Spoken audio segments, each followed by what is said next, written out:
Hey guys, this week we start a new series called Taking Responsibility for Your Life. We're going to try to encourage students to be more responsible, so that should make some parents really happy if we do a decent job at it. But here's the question we're going to ask every week as we start off this series. It's, am I taking responsibility for my life really? And that's a question we want to drive home with every student is, am I really taking responsibility for my life? Or am I blaming other people? And that's really what this first session is about. It's about blaming other people. But some of the things we're going to bring up is that irresponsibility impacts everybody that's connected to the irresponsible person. Whenever they're irresponsible, they're basically asking somebody else to come along and clean up their mess. Usually their parents or somebody else in authority. Whenever they're not responsible and they don't do what they've been asked to do, or what they're expected to do, somebody else has to come along and clean it up. A great example, and I'm going to use this one, but you can come up with some similar ones, is a lot of our students, this won't surprise you, have text limits on how many texts they can send, and I can't tell you how many of them have destroyed their parents' checking account by going over, big time, hundreds and hundreds of dollars over their text limit. So their irresponsibility caused their parents to have to step up and fill in the gap where they were irresponsible, and it cost them a lot of money. That's just a simple example of this, but we're going to talk to them about that they were created to be responsible.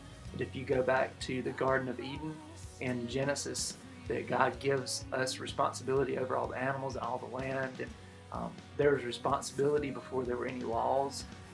That we're happiest whenever we're responsible with our responsibilities, that whenever we're doing what we know we should do and we're doing a good job at it, that's when we're happiest. We feel like we're doing a good job. When we're not, that's when we get depressed, that's when we get stressed. When you're responsible, you don't need a lot of rules. That was kind of the whole premise of the Garden of Eden. There was one rule because that God expected Adam and Eve to be responsible. The same is true in a family, in a culture, in a nation, in a business, in a school, in a small group. When everybody's responsible, you don't need a lot of rules because people are being responsible. Also, as a Christian, this is huge. We're responsible to God for our responsibilities. That's a huge point we're going to make. This is probably the biggest point right here. Irresponsibility always leads to blame, and blame always leads to conflict. Whenever somebody's irresponsible, the first thing that happens is we start pointing fingers. And we're going to look at Genesis chapter 3, where, when Adam and Eve sinned, God comes to Adam, Adam blames Eve, Adam blames Eve and God for creating Eve, and then Eve blames the serpent. So there's this blame, this finger pointing that goes on, and it always causes conflict, and that's the reason that they have so much conflict with their parents.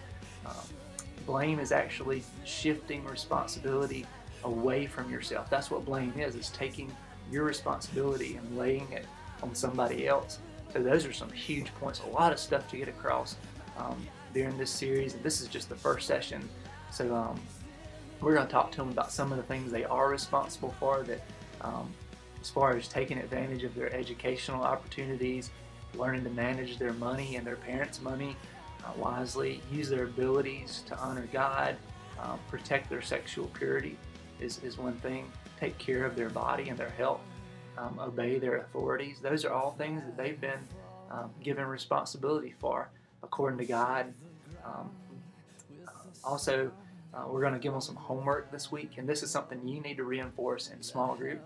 And it's not hard at all. It's just they don't have to do anything but just pay attention to their blame. That we want them to listen to their blame this week.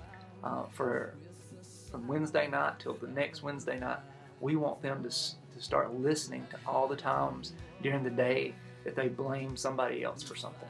Just they don't have to do anything about it, just to be aware of when they're blaming somebody else, when they're shifting their responsibility to someone else. And also we're going to show like a pie chart and show how the only way to deal with conflict, which is the result of irresponsibility, is that you own up to your piece of the pie. That if you have a pie chart and yours is just a tiny little slice. Imagine pizza. We could do a pizza, and just one slice of it is your responsibility. The thing is, you can't do anything about other people's responsibility. You can only be accountable for what you're responsible for your piece of the pie. And the problem is, if you talk to them about the conflict with their parents, their friends, boyfriends, girlfriends, your husband, your wife, whatever, what we all want to talk about is everybody else's piece of the pie and what they're doing wrong and what they should be doing and what they shouldn't be doing. We never want to deal with our piece of the pie, even though it may be a small piece. So that's kind of where we're going. It's a lot that I'm really excited, and our parents are really excited about this series. So let's do a good job. I do want to encourage you, small group. You really need to get serious with some of you, especially the guys groups. I'm not picking on y'all, but it's really hard to focus our guys, but we've got to rein them in all the way from middle school to high school to get them focused and not be such a social time. We want them to socialize, but they got plenty of time before and after, and we want them to grow together and get to know each other, but we want them to focus on what we want them to focus on for those few minutes. Even if you have to shorten your small group time, be more focused, be more intentional, get into the discussion, and don't let them control the discussion. So that's just a tip for all small groups, but especially the guys. You're responsible to be the leader in that group and to keep them on track. I'm not saying be a pain in the butt about it. Let them talk, let them joke around, but bring them back quickly, get started quickly, and don't drag it out. But thanks you guys for all you do.